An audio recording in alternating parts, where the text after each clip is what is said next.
அனைவருக்கும் வணக்கம். உன் வாழ்க்கையை கெடுக்கும் மிகப்பெரிய பழக்கம் எதுன்னு தெரியுமா? நம்மள மற்றவங்களோட ஒப்பிடுறது.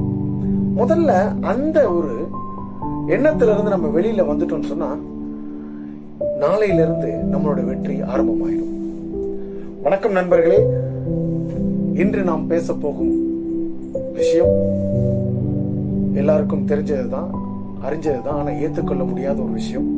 நம்ம பலரையும் அதிகமாக காயப்படுத்தக்கூடிய ஒரு பழக்கம். அது என்னன்னு பார்த்தா பிறருடன் நம்மை ஒப்பிடுவது. ஒருவருக்கு நல்ல வேலை கிடைச்சிருக்கலாம், இன்னொருத்தர் ஒரு பெரிய வீடு கட்டியிருக்கலாம், இன்னொருவர் பாத்தீங்கன்னா திடீர்னு நல்லபடியா முன்னேறி போயிருக்கலாம். அதை பார்த்து நான் மட்டும் ஏன் இப்படி இருக்கிறேன், இந்த நிலைமை மட்டும் ஏன் எனக்கு மட்டும்தான் அந்த நிலைமையா, ஏன் இப்படி இவ்வளவு கஷ்டப்படுறேன் அப்படின்னு நம்ம நினைக்கிறோம் பார்த்தீங்களா? அது ஒரு பெரிய தாக்கத்தை ஏற்படுத்துது. ஆனா ஒரு உண்மை என்ன தெரியுங்களா? ஒவ்வொருவருக்கும் வாழ்க்கை பயணம் அப்படிங்கிறது வெவ்வேறு பயணமா இருக்கு. ஜெயிச்சவங்களோடதோ இல்ல ஜெயிச்சுட்டு இருக்கவங்களோடதோ அவங்களுடைய நேரமும் அவங்களுடைய சூழ்நிலையும் அவங்களுடைய பாத்தீங்கன்னா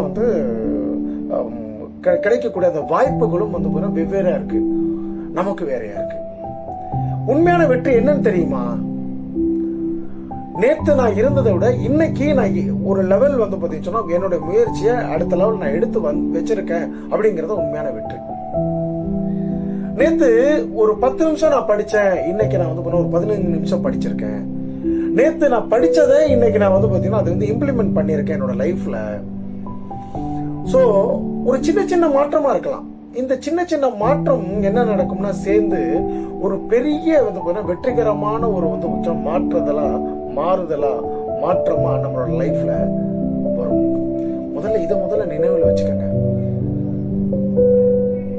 பிறரை வெல்வதல்ல நம்மளுடைய லட்சியமும் நோக்கமும், நம்மளுடைய வாழ்க்கை பயணமும், லைஃபோடைய அந்த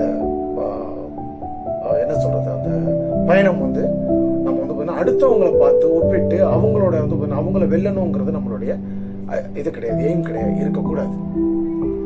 நேத்து நான் இருந்ததை விட இன்னைக்கு சின்ன லெவல்லையாவது நான் அடுத்த லெவல் நான் முயற்சி பண்ணி வந்திருக்கிறேனா அப்படிங்கிறது மட்டும்தான் நம்மளுடைய நோக்கமா இருக்கணுமே தவிர, அப்பதான் அது உண்மையான வெற்றி. நிச்சயமா நண்பர்களே, இந்த வீடியோ எல்லாருக்குமே பிடிச்சிருக்கும். லைக் பண்ணுங்க, ஷேர் பண்ணுங்க, கமெண்ட் பண்ணுங்க. உங்களுடைய கமெண்ட்ஸ் நம்மளுக்கு நேத்துல கொஞ்சம் ஜாஸ்தி வர ஆரம்பிச்சிருக்கு. இன்னும் ஜாஸ்தி கமெண்ட் பண்ணுங்க, சப்ஸ்கிரைப் பண்ணிட்டு பாருங்க. நாளை மற்றொரு நல்ல ஒரு வீடியோவில் உங்களை சந்திக்கும் வரை உங்கள் பிரசன்னா, தேர்ட் விஷன் சேனலுக்காக.